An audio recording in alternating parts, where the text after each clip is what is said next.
Allora, la domanda che hai posto è veramente complessa, no? Nel senso che è chiaro che la visibilità di FIAM rispetto all'intervento un po' di tutti i colleghi, che è un intervento anche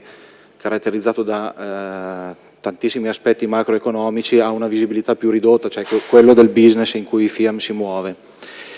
E quindi posso dire che FIAM, che diciamo a livello di territorio veneto, è sicuramente una grande azienda, no? Quindi siccome parliamo di piccole aziende, diciamo che ecco, FIAM fa un po' eccezione perché diciamo così, ha due caratteristiche. La prima è quella di essere già, perché è una storia che è nata principalmente negli anni '80, è stato il periodo in cui la FIAM si è espansa geograficamente e quindi è già sia in Brasile con un'attività manufatturiera, sia in Cina, in India c'era fino a qualche anno fa sotto forma di joint venture, e nonché negli Stati Uniti, nonché in Europa ovviamente, no? Per cui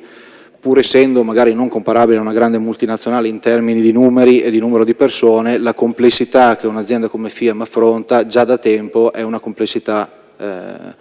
esattamente, no, descritta in qualche forma dagli interlocutori precedentemente saliti sul palco. Allora, per rispondere meglio, brevemente, dico, FIAM ha all'interno delle sue divisioni prodotto, ha prodotti, diciamo così, tra virgolette tradizionali, maturi, e che quindi devono sottostare ad alcune regole, e che quindi riallacciandomi al discorso dell'infringement, possibility of infringement di qualche brevetto, patent, sono meno sensibili, no? Perché la tecnologia per costruire batterie per auto piuttosto che per produrre trombe è una tecnologia abbastanza matura, no? Diciamo così. Mentre invece ci sono altri diciamo, business, altre idee che sono nate, diciamo così, con l'avvento del dottor Dolcetta dal 2007 in poi, che invece saranno sicuramente soggette a questo tipo di problema, e sono chiaramente la produzione delle batterie al cloruro di sodio nickel, fatte in Svizzera oggi, nel suo piccolo anche alle antenne, dove c'è un centro R&D in Francia, dove stiamo lavorando con progetti, diciamo, di ricerca avanzata con Peugeot, e anche sulla tecnologia OLED, anche lì dove diciamo, la FIAM Astron Safety non è consolidata nel bilancio FIAM, ma FIAM è dentro al 23%. Diciamo che questo tipo di problematica si sta per porre in maniera forte su questi business, che però non sono ancora maturi, sono in una fase veramente di start-up, dove l'azione più forte è anche quella di creazione del mercato, insomma, no? Ecco, io posso parlare molto più, diciamo così, autorevolmente per la divisione trombe, dove sono il responsabile, e che nel suo piccolo diciamo, ha 4 plant produttivi, uno negli Stati Uniti, vicino a Detroit, San Paolo in Brasile, quindi FIAM in Brasile è trombe, produzione di trombe per auto, a Wuhan in Cina siamo partiti diciamo un anno fa più o meno in un plant che produce batterie stand-by, ci siamo creati il nostro piccolo nucleo e adesso stiamo crescendo con degli obiettivi molto, molto forti, e poi chiaramente in Europa, anzi direi proprio in Veneto, dal Misano di Lonigo, no? Quindi la strategia per un business di questo tipo, che è un business, ripeto, di tipo tradizionale, e l'ambito è un ambito fortemente orientato al primo impianto automotive, quindi le regole sono regole di qualità, efficienza, servizio. Ecco, fare qualità, efficienza, servizio in diverse parti del mondo può avere delle regole un po' diverse. Ecco, credo che sia forse questa la cosa più interessante che posso dire, e che sono appunto condizionate da tante delle cose in cui mi ritrovo e che i miei predecessori sul palco hanno detto, insomma, no? Quindi, allora, per fare un esempio, il Brasile in questo momento allora, dal punto di vista strategico sono tutte aree di grande opportunità, dove la FIAM non solo come trombe punta strategicamente. Il nostro piano a 4 anni che stiamo elaborando in questo momento ha veramente un focus molto forte su queste aree, devo dire in particolare la Cina. Ecco, partirei dal Brasile, che forse è la parte più interessante, perché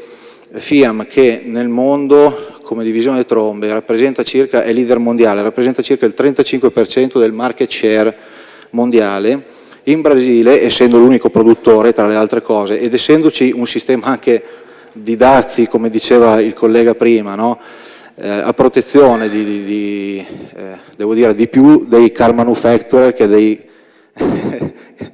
dei diciamo così, assemblatori di componenti per auto, comunque si ha una posizione privilegiata, perché è chiaro che la regola del servizio e della qualità si fa con una vicinanza molto forte al cliente, no? Quindi questo per noi è chiaramente un punto, un vantaggio, e che però in questo momento qua nella realtà brasiliana ha tutta una serie di sfide da cogliere, e la prima sfida, devo dire, è quella della competitività del sistema industriale brasiliano, almeno sulla parte automotive. Poi so che ci sono altri aspetti come, non so, infrastrutture, food, che stanno crescendo a livelli pazzeschi, dove non ci sono grossissimi problemi, però la competitività della filiera manufatturiera è un punto di grandi discussioni in questo momento in Brasile. Noi facciamo parte della Sindipesas, siamo una delle 500 aziende più o meno iscritte alla Sindipesas,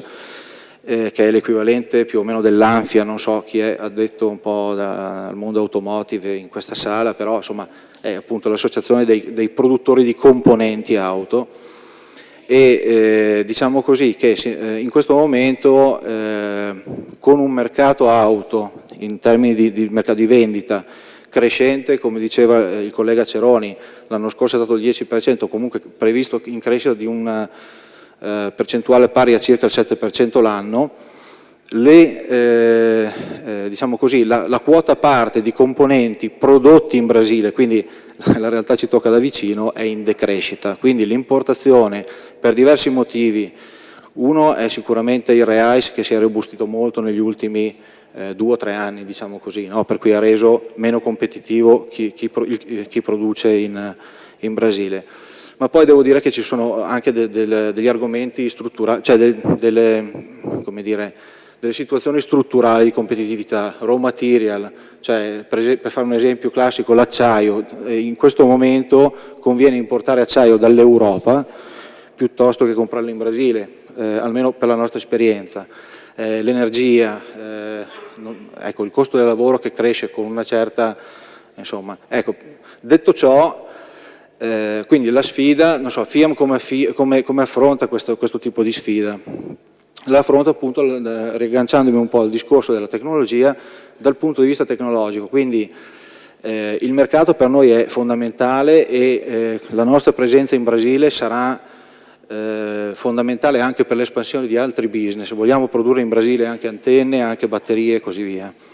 Però nella parte specificamente trombe anche noi, diciamo, abbiamo delle leve su cui possiamo agire. Il primo è agire sul prodotto, quindi in Europa noi produciamo una tromba più leggera, quindi meno costosa, e su volumi, vi do un'idea, insomma, Almisano produce 17 milioni di trombe, Brasile ne produce circa 4, per cui l'effetto volume, no, ci permette anche di avere prezzi sui materiali, tutta una serie di cose che, nonostante il dazio, cioè se io spedisco il componente da qui in Brasile, nonostante il dazio divento competitivo. E quindi le sfide sono di due tipi, quindi ridurre il peso della tromba, quindi il suo costo in generale, e quindi riprendere una possibilità di essere competitivo e non escludere in maniera assoluta l'importazione a livello di componenti, perché è un'arma che i car maker sfruttano molto bene e che non vedo perché la FIAM non dovrebbe, insomma. Ecco, per quanto riguarda, 2 parole solo sulla Cina. La Cina è una grandissima sfida per noi, divisione trombe, perché nell'ambito del 35% mondiale del nostro market share, noi in Cina siamo, direi, neanche l'1%, e in Cina c'è oggi il mercato automotive più grosso del mondo, quindi la nostra strategia di espansione non può che mirare lì. Per fare questo, magari è uno spunto che può toccare anche qualcuno di voi, una delle leve strategiche. Allora, in Cina il nostro aspetto un po' più critico sono 2, chiaramente sempre il livello costo, ma anche il livello qualità. Per fare questo, una delle leve strategiche che possono essere interessanti nella discussione è, stiamo pensando, anzi veramente stiamo quasi proponendo, a almeno un paio di categorie di fornitori, stampaggio plastico, stampaggio metallico, di venire con noi in Cina. Non so se questo può dare qualche spunto di discussione. Io vi ringrazio molto e non voglio prendere oltre tempo ai colleghi. Si può sedere che così partecipa alla tavola rotonda.